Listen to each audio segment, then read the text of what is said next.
Vamos lá à nossa aula, amados. Eu peço para os irmãos abrirem no Salmo 125. Salmo 125.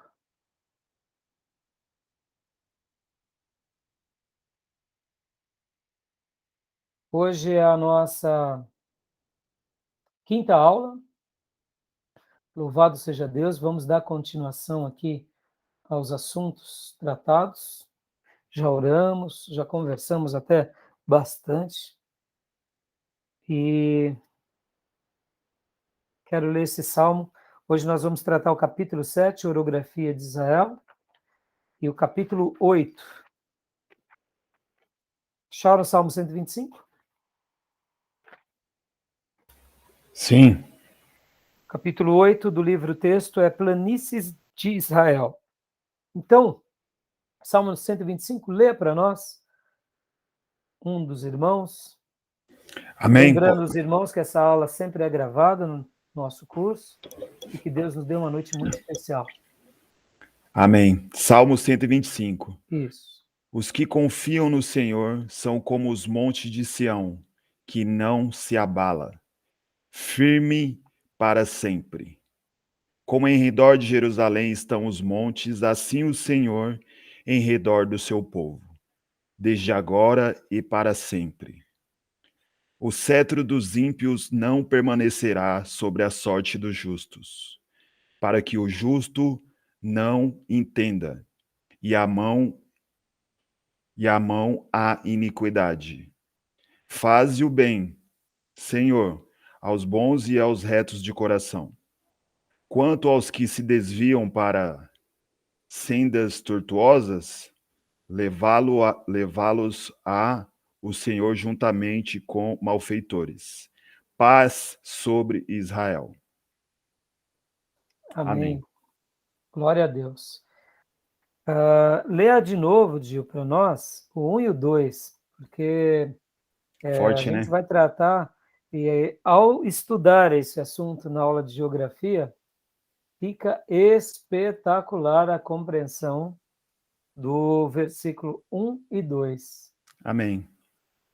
Os que confiam no Senhor são como os montes de Sião, que não se abala, firme para sempre. Como em redor de Jerusalém estão os montes, assim o Senhor em redor do seu povo, desde agora e para sempre. Glória a Deus. Hoje, tratando no nosso tema, orografia de Israel, terra de montanhas e de vales, a gente vai degustar sobre isso de uma forma maravilhosa. O salmista aqui, que nós não sabemos quem foi, quando ele faz essa poesia, para todo peregrino que ia adorar a Deus no templo, que ia adorar a Deus em Jerusalém, que tinha essa experiência viva de pelo menos algumas vezes por ano ir a Jerusalém, compreendia o significado desse texto, desse salmo. Esse salmo aqui tinha um, um significado muito poderoso para a vida de cada hebreu, tanto no Velho Testamento quanto no Novo, principalmente depois da construção do templo. Porque pode ver que o Salmo termina fazendo um pedido: haja paz em Israel. Pastor Enéas vai dizer que Jerusalém é a capital do mundo, porque é a capital religiosa do mundo. E assim, lendo esse salmo, a gente compreende nitidamente como Deus tratava com o seu povo, e aqui a correspondência e a analogia é em que a nossa fé em Deus está para a nossa relação com Ele, assim como Sião estava com relação a Jerusalém. Os montes estavam protegendo Jerusalém. Os montes estavam segurando Jerusalém, elevando Jerusalém. E dessa forma, Jerusalém acabava tendo um privilégio, porque na antiguidade, irmãos, quando vocês forem ler aquele livro Arte da Guerra, de Sun Tzu, um livro que eu recomendo para todos vocês. Inclusive, no meu livro de Judas, eu uso bastante Sun Tzu, eu dedico um capítulo, né, do meu livro tratando sobre a arte da guerra na igreja. Como aplicar a arte da guerra na eclesiologia. Claro que a gente não vai sair guerreando, mas nas batalhas espirituais. E então o que acontece? Sun Tzu, no seu livro, ele fala algo muito interessante, que quando você está numa batalha, você muitas vezes conhecer o terreno é fundamental. E muitas vezes, só o fato de você se colocar adequadamente no terreno, você já ganhou a batalha. Porque você, por exemplo, está no monte, o inimigo está num vale, e aquele vale acaba sendo, vamos supor, ele acaba tendo que ter uma passagem num desfiladeiro diante de duas paredes. Então, muitas vezes, o exército que conhece esse terreno se coloca ali em cima, no caso dessa montanha, eles não precisam fazer muita coisa. Eles fecham uma passagem, fecham outra passagem e jogam pedras. Só o trabalho de empurrar as pedras. Ou, quando muito, de soltar as flechas ou as lanças. Acabou. Mata os inimigos. Então, uma cidade edificada sobre uma montanha era o quê? Além de ser belo e lindo, ela estava estrategicamente segura. Por isso que os palácios reais sempre ficavam em cima de um pináculo.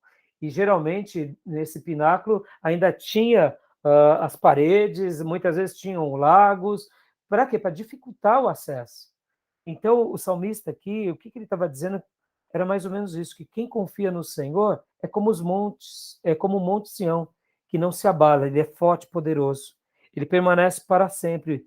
Como os montes cercam Jerusalém, assim o Senhor protege o seu povo desde agora e para sempre. É interessante que Jerusalém tem vários montes, né? Eles têm vários montes que estão ali. Acrã, Sião, Belém, Hebron, Curã, Engedi, Massada, Ofel. É uma região cercada por montes. E então, talvez, não sei se vocês já tinham notado o que era o Monte Sião. Alguém já sabia? Antes das aulas de geografia? Ou só citava, o Monte Sião. Como que era? Fala para nós, Gil.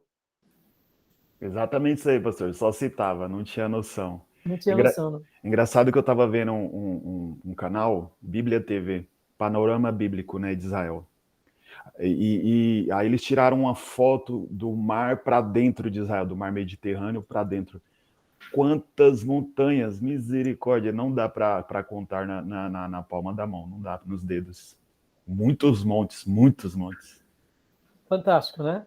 E agora é Impressionante. nesse contexto que eu quero. Então, pode falar, Gil e Felipe também. Eu tive uma pequena noção, até estudando esses salmos aqui, eu dei uma sapiadinha, e aí deu para a gente ter um norte do que é o Monte Sião. Né? Mas antes das aulas de geografia, é normal, isso faz parte do processo de conhecimento. É que nem eu, ao estudar para dar aula para vocês, estou aprendendo coisas. Algumas coisas eu estudei, mas eu não aprendi. Eu não sabia. E quando eu olho, eu falo, puxa, é isso. Não é a minha cadeira essa, mas eu estou fazendo a minha lição de casa, né? E estou aprendendo também com vocês. Mas é fantástico isso, né? Se torna muito mais repleto de significado, né? Aproxima mais, né? Acho que até então a ideia era um monte.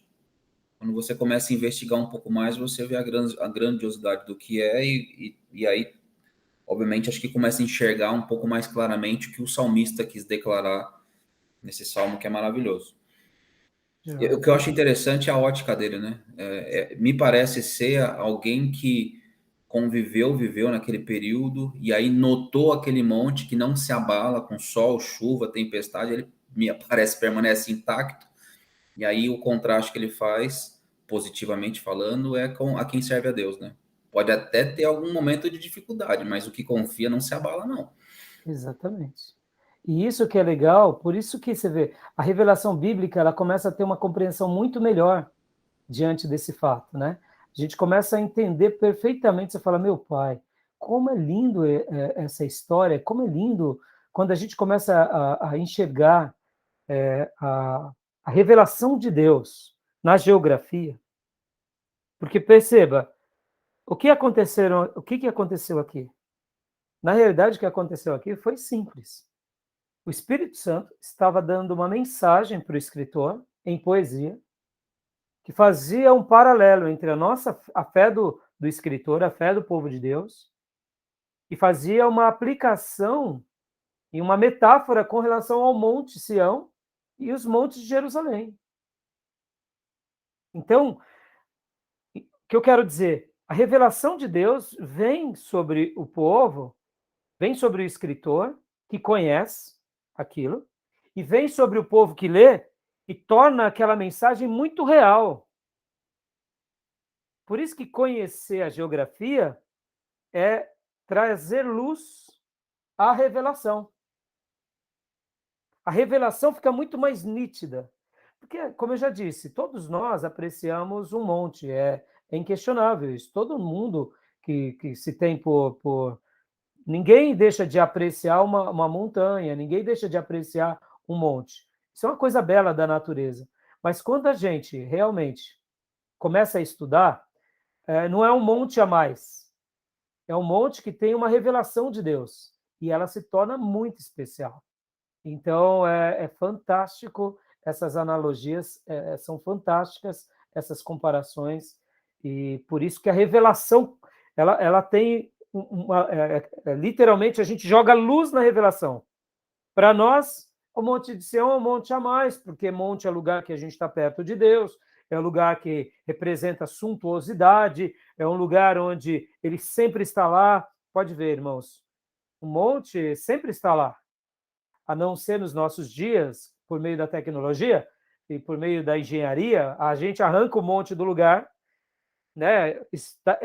Pega aquela terra e espalha, né? Mas antigamente era quase que impossível fazer isso. Você precisava de anos para tirar um pedaço de terra de um lugar, né? Por quê? Porque não existia tratores, era tudo braçal, existia uma certa tecnologia. Você vê que nas pirâmides havia uma tecnologia, mas até hoje o mundo fica perguntando qual era a tecnologia usada nos dias da pirâmide. Você vê como que é complexo isso, né? Porque não foi uma coisa tão fácil.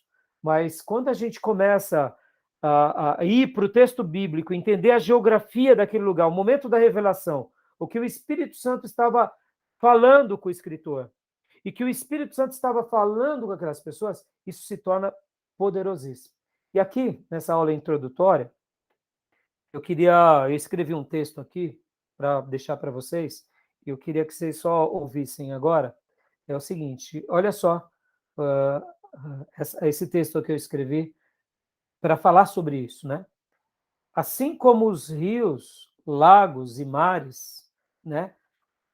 A hidrografia que nós estudamos são parábolas vivas da revelação de Deus. Guarda essa frase. Os rios, os lagos, os mares, seja o lago da Galileia, Mar Morto, sejam os outros lagos, né, como o Meron, sejam eles ou o próprio Mediterrâneo, são parábolas vivas, aonde Deus se comunicava com o povo. A semana passada falamos sobre o Mar Morto, falamos sobre a nascente do Rio Jordão, que é no degelo do Monte Hermon. E chegando lá no final, no Mar Morto, a mensagem é uma parábola viva. Deus está deixando uma mensagem. Por meio da hidrografia, os montes, as planícies, elas também são parábolas vivas de Deus na revelação. Olha que fantástico. Só que, olha que interessante. Assim como os montes, as planícies e os planaltos são parábolas vivas, Deus faz questão de usar a hidrografia e a orografia, ou as planícies, só que há uma diferença. Na orografia, nas planícies, há uma parábola viva mais majestosa. Por quê? É simples. Nos montes, a mensagem se torna mais viva, porque os servos de Deus, geração a geração, vivenciam e experimentam a vida tocando no monte, subindo no monte, escalando no monte, ou lendo as poesias das experiências dos profetas ou dos poetas que passaram no monte. Então, passa-se uma geração, entra outra geração, e lá está o Monte Ebal, o Monte Gerizim. Passa uma geração, cresce outra geração, e as crianças sobem no Monte Sião, vão para o Monte das Oliveiras. E elas ali brincam no monte, e recordam as mensagens. Então, a parábola viva com relação aos montes, com relação às planícies, com relação à orografia, é muito mais viva e majestosa. Porque eles tocam, eles andam, eles meditam, eles deitam, eles descansam debaixo da lembrança da revelação de Deus naquela experiência. Então, as experiências dos servos de Deus são mais reais, são mais aguçadas, começando pelas crianças mais tenras aos velhos de maior idade. Porque mesmo que um velhinho não consiga subir mais no Monte Sião ou no Monte das Oliveiras, ele vê, ele dá uns passos, ele começa pelo menos um pouquinho. Ou quem sabe ele desce, se alguém levá-lo, ajudá-lo a subir, ele desce o monte. Porque descer, qualquer um desce, né? Já os mares, mesmo sendo parábolas vivas, recebem também uma compreensão de majestade, mas por parte de quem? Por parte dos marinheiros, por parte dos cientistas, por parte dos pescadores. Mas você não vai ver, por exemplo, crianças brincando no mar à vontade o tempo todo. Elas brincam debaixo da cautela do pai. Já um pescador já vive no mar o tempo todo. Então, para ele é uma parábola viva, majestosa. Mas para a maioria das pessoas não é. Porque uma pessoa não vai descansar no mar, a não ser na praia do mar, né? Então, por exemplo, até as experiências religiosas estão mais ligadas com a questão do monte. Você ora no monte, mas você não entra no mar para orar. Você vai no mar no dia de folga, quem sabe para, como eu disse, se banhar. Então é um pouco mais limitada essas experiências. Mas em ambas, tanto na hidrografia quanto na orografia, são parábolas vivas de Deus, que Deus deixa para que, por meio da sua revelação sagrada, todas as demais gerações sejam marcadas, dizendo: naquele monte Jesus orou, naquele monte Deus deu as tábuas dos 10 mandamentos, naquele monte o profeta Elias desafiou os 450 profetas de Baal, naquele monte Jesus foi crucificado, Então, olha que interessante. Eu escrevi esse texto porque eu falei, puxa, preciso deixar essa mensagem no coração dos meus irmãos, para quê? Para que quando vocês estiverem fazendo seus sermões, seus estudos, vocês peguem esse pano de fundo e explorem na grandeza do que realmente representa. Tá bom? São parábolas vivas, majestosas de Deus. Até hoje, por exemplo, hoje, 4.000 anos depois de Abraão, a gente pode ir lá no Vale de Siquém, onde ele fez o primeiro altar. E olha que interessante, hein? Eu deduzo, porque ele estava em Siquém, né? O termo diz que ele estava em Siquém.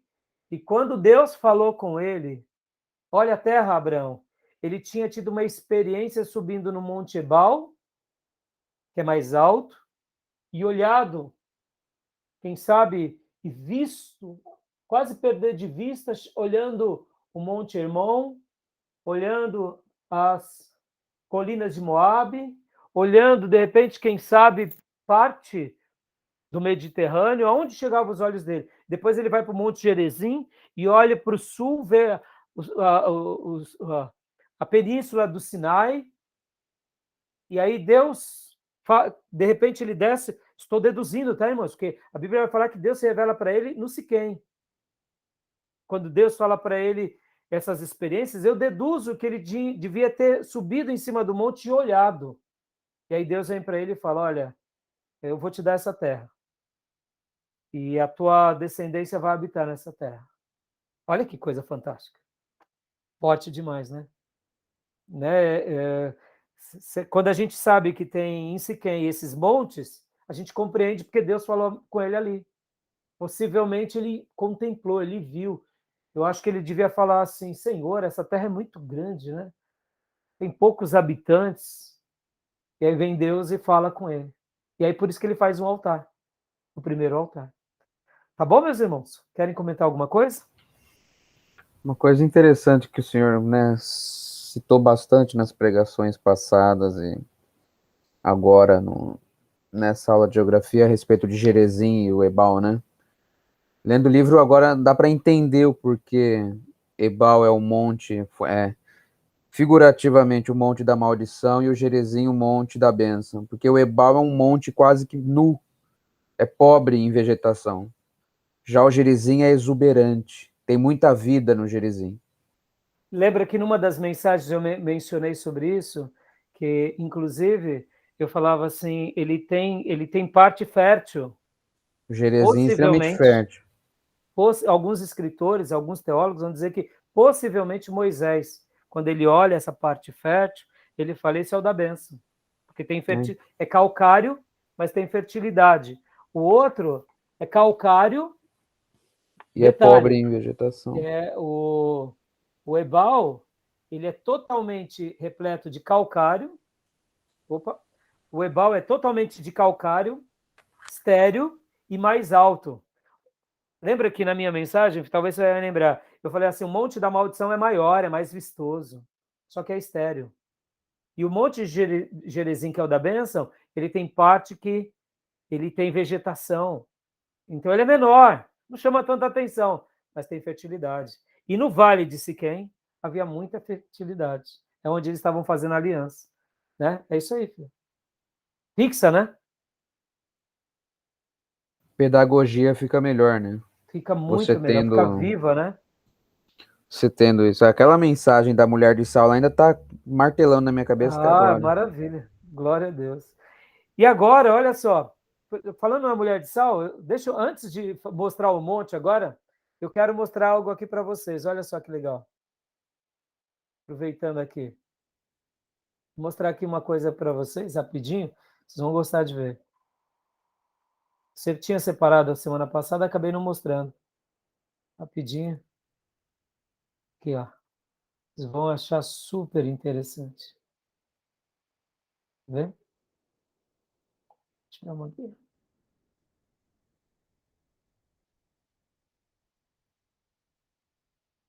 Isso aqui, será que é esse? Deixa eu ver aqui se é esse. Só um segundinho. Só um minutinho aqui. Isso. Tá dando para ver?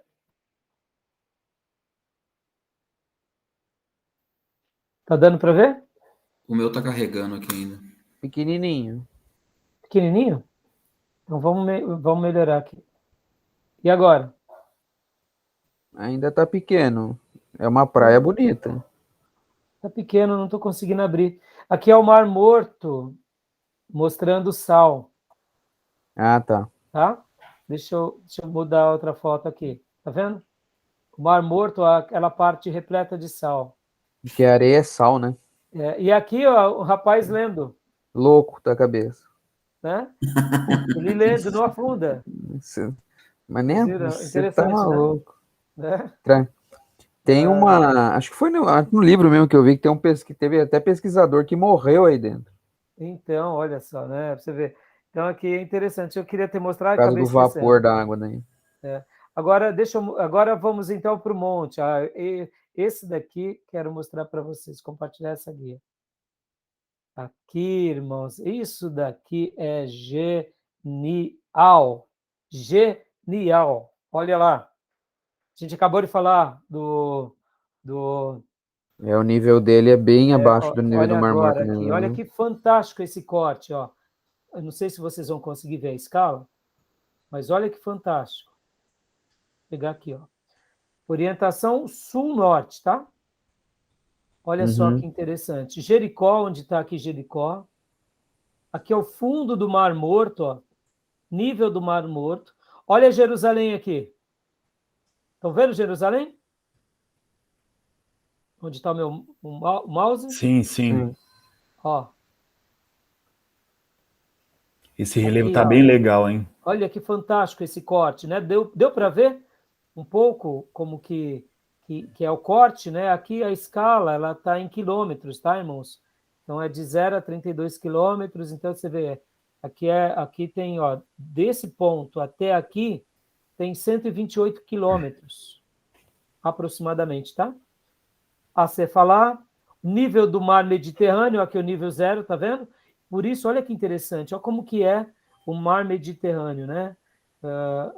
A encosta dele, aí de repente, olha que interessante. Olha Jericó, o nível que está Jericó, muito baixo. Bem baixo. E aqui, ó, os planaltos orientais da Transjordânia. Aqui é depois do Jordão. Aqui, Moabe, as terras campinas de Moabe. Interessante, né? Aqui é onde ficou as 2,5 tribos. Gileade. Entendeu? Olha que interessante. Agora aqui é o mesmo mapa, só que mostrando o outro lado. Olha que fantástico. Orientação leste-oeste. Deixa eu pôr mais aqui é o Monte Hermon. A altura dele. É alto, hein? Alto. Aqui do Mar Morto até o Monte Hermon é 224 quilômetros. Ó, olha só, agora vocês vão compreender perfeitamente aquilo que a gente vinha falando. Lembra que o Mar Meron, o Lago Ula, né? E aí as corredeiras do Jordão, antes do Ula, depois do Mar da Galileia, chegando no Mar Morto. Olha a inclinação, como é íngreme, né? Por isso que as corredeiras são fortes. E olha agora aqui, ó, o nível do Mar Mediterrâneo. Olha o Monte Sião, esse é o Monte Sião. Monte Moriá, Monte das Oliveiras, Monte Gerezim e o Monte Ebal. Fantástico, né, irmãos? Muito legal essa Fantástico. Visão aí. Ó, e aqui, guarda essa compreensão. Imaginem vocês aqui, ó, nós estamos aqui, ó, Mar da Galileia, Jericó, tá vendo Jericó aqui, onde passou Josué? Aqui, vamos supor, não sei se vocês, deixa eu tentar fazer, eu vou parar um pouco, não vou. Vocês estão me vendo, não estão? Sim, sim. Tá. Imagine que nós estamos literalmente aqui, nós estamos do lado leste do Jordão. Estamos na Transjordânia. Isso, estamos na Transjordânia. Nós estamos aqui com Moisés e todo Israel querendo conquistar a terra, tá? Então o sol se punha todas as noites aqui atrás do Monte Ebal e atrás do Monte Gerizim. Por isso que quando Moisés fala sobre o que vocês escolhem, a bênção ou a maldição, todo dia que o sol nascia aqui nas nossas costas e ele se punha no Mediterrâneo e sempre caindo próximo ao Monte Ebal, ao Monte Gerizim. Ou seja, uma parábola viva de Deus. O que você escolhe hoje, meu filho? Que lugar que você quer estar? No Ebal, que é mais alto, mas é estéril? Ou no Gerizim, que é mais baixo, mas tem vida? E aqui que eu disse que Abraão possivelmente, porque é aqui, próximo, no encontro desses dois montes, no meio, que cria o anfiteatro, que é onde Josué fez a reconsagração e aliança. Mas, na realidade, como eu disse há pouco, Abraão possivelmente tinha acabado de escalar o Monte Gerizim, o Monte Ebal, visto aqui toda essa parte do lado do Monte Hermon, visto do outro lado, chegando aqui, porque aqui para trás vai dar para o Egito, e ele tinha visto toda essa terra, possivelmente foi quando Deus falou com ele. Aqui vai ser o lugar onde você vai ter a sua descendência, ela vai ser numerosa como a areia da praia do mar. Genial, não, irmãos? Genial, não? Muito bom, pastor. Eu tinha pesquisado alguns relevos, mas esse aí tá muito bom. Esse daqui tá fantástico, né? Então, começando com esse que a gente vai continuar. Então, semana passada falamos dos montes do Líbano, né? Vamos lá para o nosso Acho livro que com a texto. destruição de Sodoma e Gomorra, esse Vale do Mar Morto aí deu uma afundadinha a mais, hein, pastor? Ficou muito... Jericó ali também sofreu uma paulada de Deus não, ali. ficou... Afundou Não, tudo ali. exatamente. Ficou muito... Né, o fundo, né? O fundo é fundo mesmo, né? Acho que tá tudo ali para baixo ali. Onde? Peraí, saí sem querer. Peraí, onde está? Veio fogo e enxofre do céu, foi uma paulada. Foi, exatamente, filhote. Né? Exatamente. Aqui no mapa fica claro, né? Olha, por isso, lembra do caldeirão, né? Voltando aqui, né? O caldeirão. Por isso que era muito baixo, né? Muito, muito baixo não, é muito quente, né? Porque acaba sendo muito baixo, realmente, a ponto mais baixo da Terra, né? Ó, nível do Mar Morto, até a descrição aqui. Então, até Jericó também, né? Olha onde está Jericó. Tudo nesse valão aí. Israel está aqui, né, irmãos? Interessante, né? Esse lado aqui é a terra que Deus deu. E aqui é a terra que Deus deu para... Também Deus deu para as 2,5 tribos, né? Aí a gente fica imaginando, né? Meu Deus, como você pega os personagens bíblicos, né? Mesmo Cristo, que andava por toda essa região, não era uma região fácil de andar, não, hein? Não era não, filhote. Uma região difícil. Inclusive, seguir os passos de Jesus não é fácil, não, hein, pastor? Não é nada. Suar a camisa.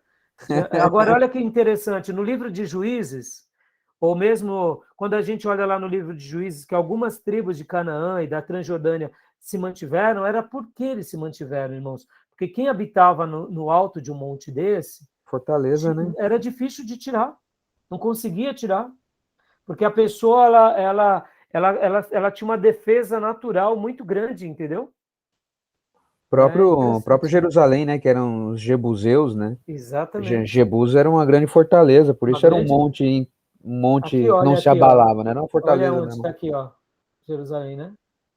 Exatamente. Pode ver que o Hebron, né, propriamente dito, Davi que claro, Caleb conquista, mas ele conquista parte, mas depois a grande conquista mesmo vem com quem? Com Davi, né? E Davi teve um trabalhão, porque era uma região muito fortificada. Tá bom, meus irmãos? Fantástico, né, meus irmãos? Fantástico. Então vamos lá para o nosso livro-texto. Agora deixa eu abrir aqui o livro-texto. Já abram. A gente parou aqui no capítulo 7. Compartilhar essa guia. Tá dando para vocês verem?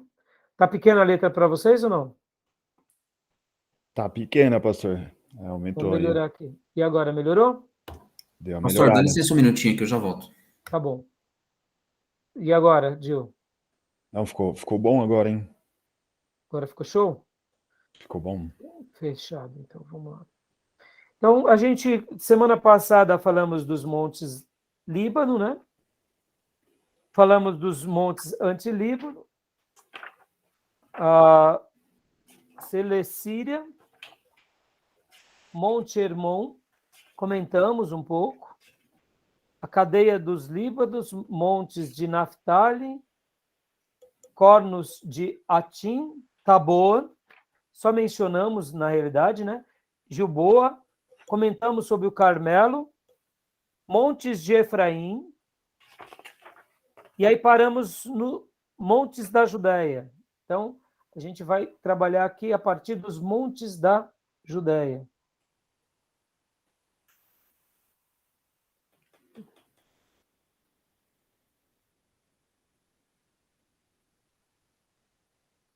Aqui o Monte Tabor, na Baixa Galileia, né?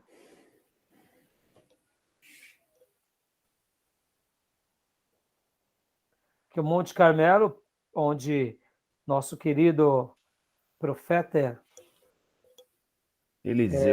Eliseu tem as suas grandes experiências contra os profetas de Baal. E agora vamos lá, montes da Judéia. Glória a Deus. Irmãos, eu esqueci de colocar o cronômetro. Que horas começamos a gravação? Vocês lembram? Boa pergunta, não lembro. Por volta de 8h20, 8h25, por aí. Isso, Tá. Exatamente. Obrigado. Então, já a gente para a nossa gravação. Beleza. Vamos lá. A gente vai gastar um tempo maior, irmãos, nos montes da Judéia, em todos os montes da Judéia. Por qual razão? É bem simples. Assim como no Monte Sinai há uma revelação extraordinária com relação a um período da revelação de Deus, né? Como vocês já devem ter ouvido, existe na teologia os aliancistas, que são aqueles que fazem uma leitura do Velho Testamento baseada em alianças. Tem os dispensacionalistas, que fazem também uma leitura da Bíblia por dispensações. Eu quero acreditar que tanto aliancismos quanto os dispensacionalistas, eles, na minha opinião, tá, irmãos? Essa é a minha posição, eles se harmonizam, porque eu vejo as duas verdades nas Escrituras, e nenhuma melhor do que a outra. Ambas se completam. Por exemplo, na questão da dispensação, né?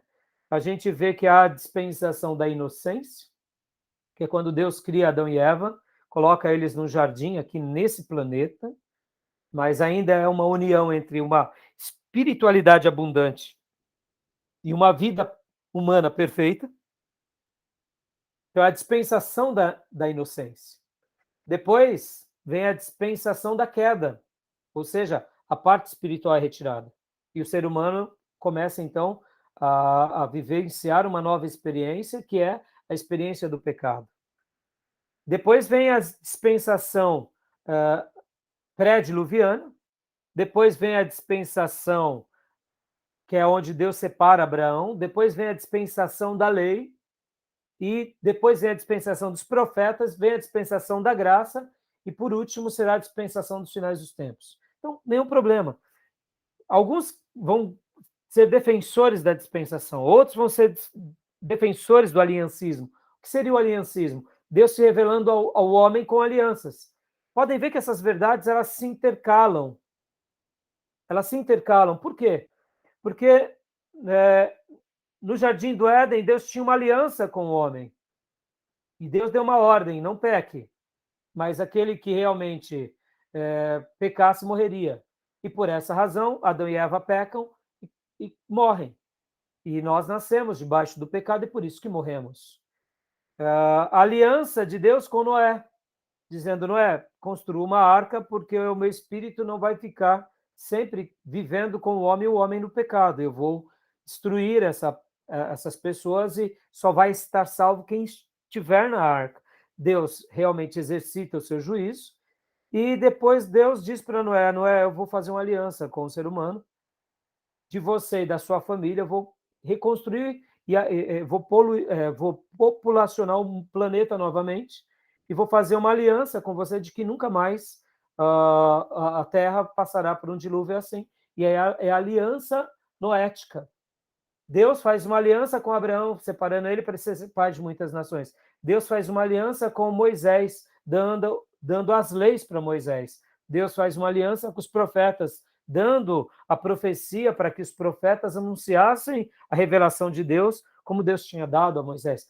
E Deus faz uma aliança, ou a nova aliança, no sangue de Cristo. Você vê, são alianças e são dispensações. Perceba, e por que eu estou falando tudo isso, que eu vou gastar mais tempo nos montes da Judéia, nesses montes? Porque eles são palcos da revelação. Com esses montes e com essas revelações, o povo de Deus foi muito marcado nessas dispensações e nessas alianças. Todo monte foi importante, todo lugar é importante, como eu disse. A hidrografia é uma parábola viva de Deus ao seu povo e às gerações, mas também a orografia, ela é uma parábola viva e poderosíssima. E por isso que eu quero gastar esse tempo com vocês. Tá bom? Alguma dúvida até aí? Algum comentário? Não. Tranquilo? Ok. Jóia. Então vamos lá. Montes da Judéia. O irmão pode ler para nós. No meu livro-texto, a página 100. No livro-texto de vocês, que página que é? 133. Tá. Então leia para nós. Montes da Judéia. Essa região também é conhecida como Planalto do Sul. Começam em Betel e chegam a Berseba, numa distância de 96 quilômetros. A altitude do altiplano varia entre 300 metros e 1.120 metros. Dá uma pausa aí, irmãos. Olha, Betel até Berseba. Berseba. Lembram de Betel? Casa do Senhor. Quem foi que falou com quem em Betel? Jacó. Jacó. Fantástico, não? Ele teve uma visão, não foi? Betel. Então, é interessante, né? A gente começa a ver a importância na revelação dos patriarcas, até mesmo como Deus se comunica. Então, continua, pastor Johnny. De Belém a Hebrom são 17 quilômetros e de Hebrom a Berseba 51 quilômetros. A partir de Hebrom para o sul, os montes começam a declinar até atingir Berseba, onde o altiplano da Judéia se perde nas areias do grande deserto do Negueb. Algumas referências... Agora, desculpa, eu vou ficar... Como eu não estou vendo vocês, tá, irmãos? Eu deixei a letra bem grande aqui, eu tenho que mexer na tela. Então, quando eu der uma pausa, eu não estou querendo ser mal educado, porque eu não consigo sinalizar com vocês, né? Imagina. Lembra Negueb? Expressão Negueb? Nas areias do grande deserto do Negueb. Lembra dos salmos que mencionam Negueb e outras passagens? Se recordam? Ou não? Não me recordo os textos, mas Negueb é um nome bem familiar, familiar. né? É. Então, exatamente. Eu só dando umas pausas, fazendo uns cortes aqui, porque o Negueb também é bastante citado nas Escrituras, e assim, é muito, por exemplo, Salmo 126, versículo 4, ó, restaura, Senhor, a nossa sorte como as torrentes do Negueb. Porque o Negueb é um lugar de encontros e desertos, entenderam? É interessante, né? Fica mais claro, ó, até a leitura do texto, né? A gente, quando começa a compreender essa questão da... Opa, onde estávamos? Então, pulei sem querer. Só um minutinho. Aqui. Quando o senhor procura, tem um vídeo no YouTube bem interessante sobre as torrentes do Negueb.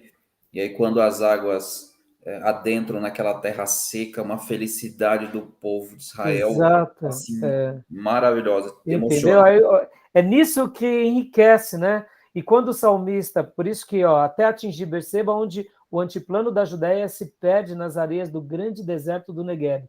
E quando a gente lê o texto bíblico, né, da poesia, como eu acabei de dizer para vocês, restaura, Senhor, a nossa sorte como as torrentes do Negueb, e que é esse lugar de encontros, fica de desertos e de encontros, fica muito mais claro a mensagem. A gente consegue, é por isso que eu falei, irmãos, que é forte demais.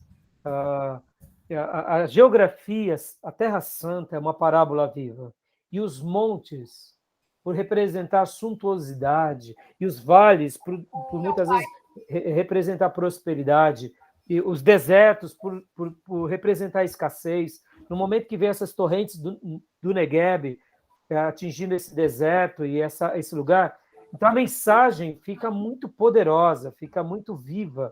Obrigado por lembrar desse vídeo, viu? Depois compartilha no nosso grupo de WhatsApp, tá bom, pastor Johnny? Pode deixar, vou mandar lá agora, inclusive. Fechado. Pode continuar lendo. Vamos lá.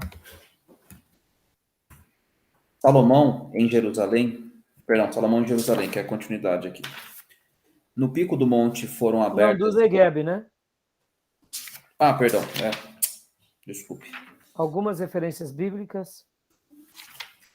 Exato. Algumas referências bíblicas trazem a expressão no plural, montanhas de Judá, Josué 11, 21. E no singular, região montanhosa de Judá, Josué 27, 21, 11. Lucas 1, 39 e 65 emprega a forma singular.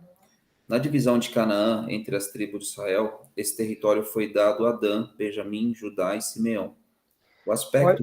Olha que interessante, né? A tribo de Judá estava ali, Simeão, Benjamim e Dan. Lembra que na semana passada nós falamos que os danitas vão lá perto do Monte Hermon e conquistam mais um pedaço? Mas também a tribo de Dan está ali embaixo, né? Então, não esqueçam isso, Benjamim, Judá, Simeão, né? Esse território foi dado a essas tribos.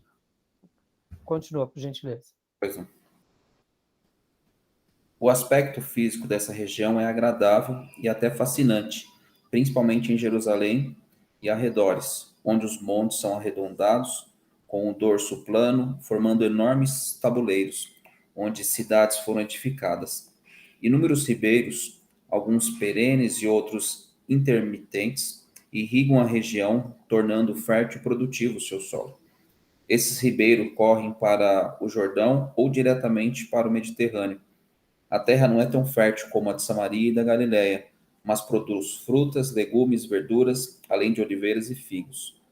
Precisamos distinguir duas coisas importantes nessa região: as montanhas da Judéia e o deserto da Judéia. Olha aí, isso daí é legal. Mas vamos aqui voltar a esse aspecto físico, agradável, fascinante, produtivo e fértil. Já é um agravante singular, né? E agora o pastor Enéas está destacando que a gente precisa prestar bastante atenção no que ele vai falar agora, que seria, né, as montanhas da Judéia e o deserto da Judéia. Deixa eu fazer uma pausa aqui, uma explicação para vocês. Nós, brasileiros, temos um pouco de dificuldade de pensar em deserto, porque a gente não convive com o deserto. O mais próximo de deserto que a gente tem aqui é a areia da Praia do Mar. E mesmo assim não é deserto, que é a areia da Praia do Mar.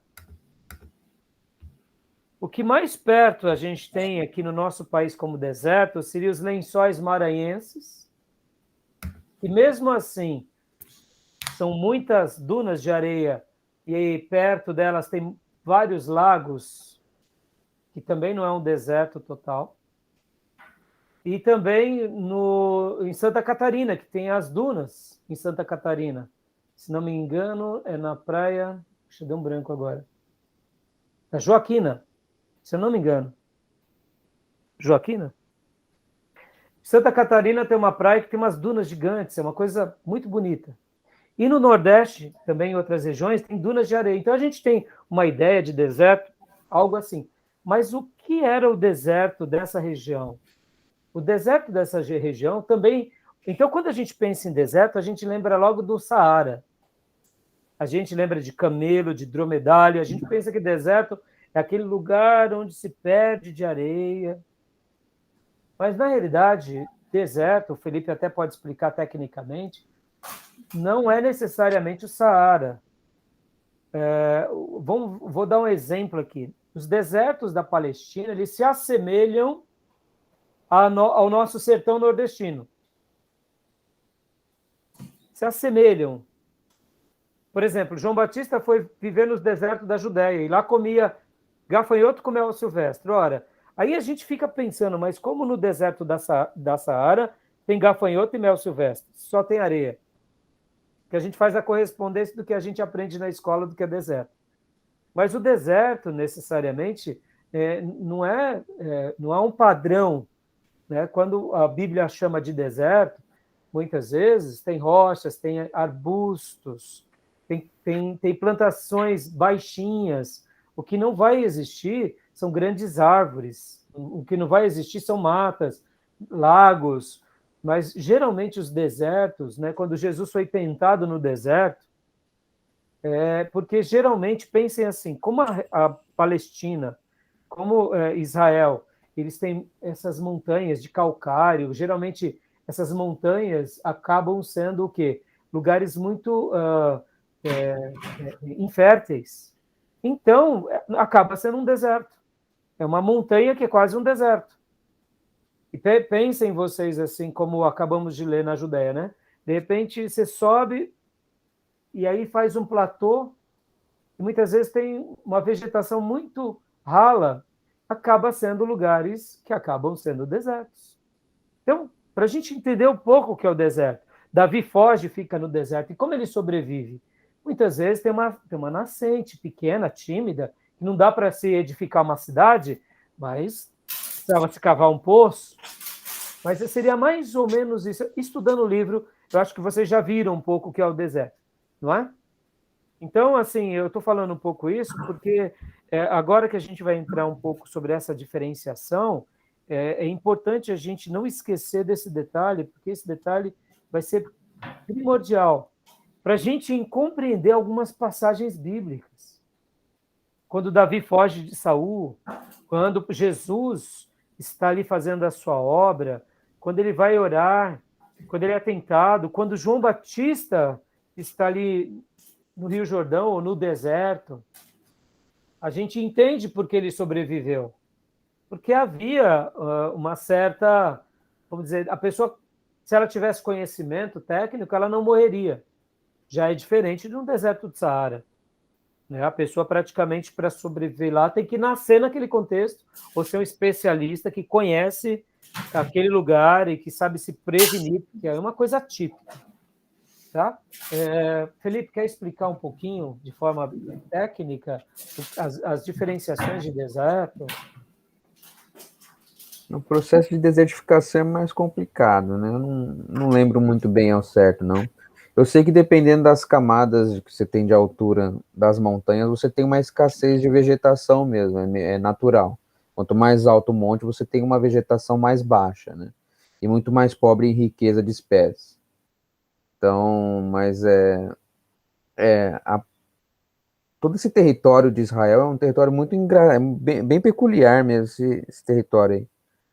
Porque se a gente pega, nós temos aqui no Brasil uma área tropical, né?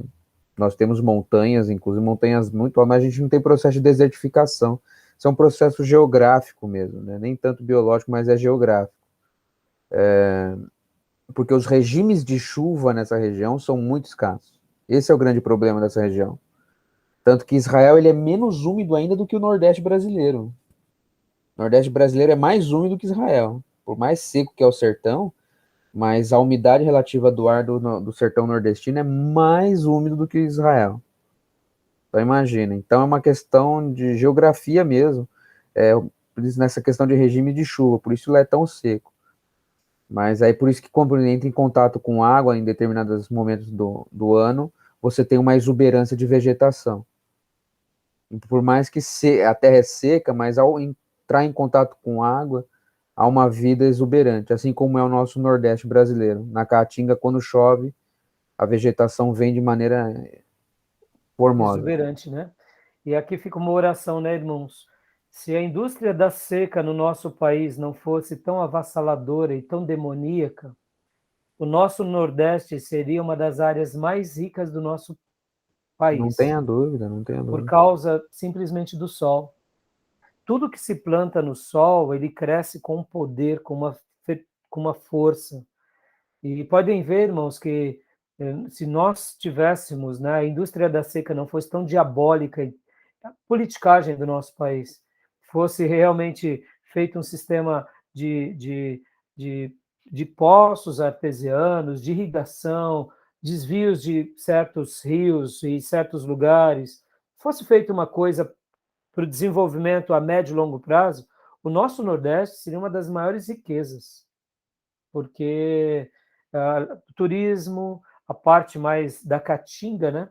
Vocês podem ver que a Austrália, ela sofre com uma temperatura alta tão grande quanto o nosso Nordeste.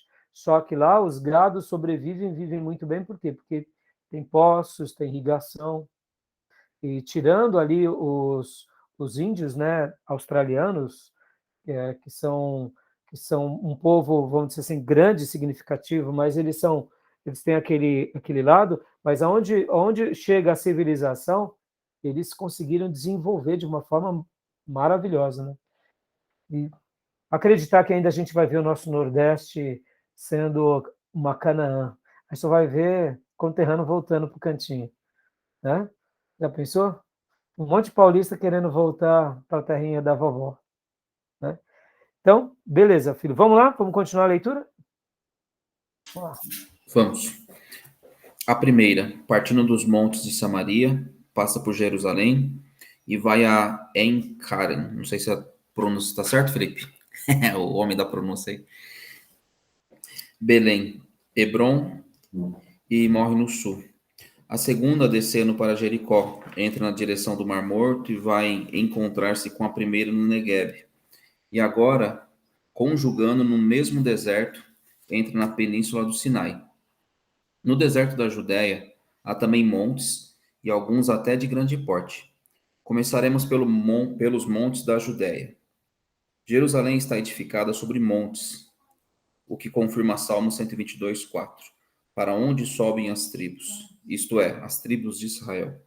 O Novo Testamento também confirma essa informação. Veja, por exemplo, em Mateus 20, 17 e 18, Marcos 10, 33, Lucas 18, 1, Lucas 19, 28, João 5, 1, 11, 55. Outra passagem bíblica fala em descer de Jerusalém, Lucas 10, 30. A cidade toda está edificada sobre montes, Salmo 125. Dá uma pausa. Lembra que eu mencionei nas aulas passadas sobre os salmos de degraus ou de romagem? Todas as tribos vinham, e mesmo que elas estavam a norte, na Galileia, vamos pegar aqui o mapa de novo, aquele mapa, vamos pegar novamente, ó. Mesmo que eles estavam lá em cima, vamos pegar Scott aqui, Scott. Pensem assim, ó, olha que interessante. Vamos pensar aqui, ó, Mar da Galileia, tá? Você está aqui na Mar... Jesus não estava aqui? Nazaré, essa região, né? Mar da Galileia. Não está aparecendo aqui não, pastor. Não está, desculpa. Desculpa. Não abriu. Eu tenho que compartilhar a tela. Eu esqueci. Agora foi. Olha aqui, ó. Olha só que interessante. Mesmo que eles estavam a norte do Hermon, aqui está o Monte Hermon, certo? Sim. Os picos gelados, tem um monte ancião, que mesmo no verão continua branco o seu topo. O que acontece? Lago Ula, e aqui está Nazaré, Cafarnaum, Galileia, lembram? Mesmo que esteja a norte, olha só, para ir para Jerusalém, você tem que fazer o quê? Ó? Você tem que subir. Sobe o Monte das Oliveiras, você tem que subir essa região. Você está aqui embaixo, você sobe de qualquer jeito. Quem está mais aqui perto de Jericó, sobe também. Praticamente quase todos sobem para Jerusalém. E mesmo quem está aqui nessa região onde era Samaria, por exemplo, não deixava de descer, mas também tinha que subir para Jerusalém, né? É interessante isso, né? Quer ver aqui? Ó, aqui dá para a gente imaginar melhor, ó. Porque, ó, aqui está Jerusalém.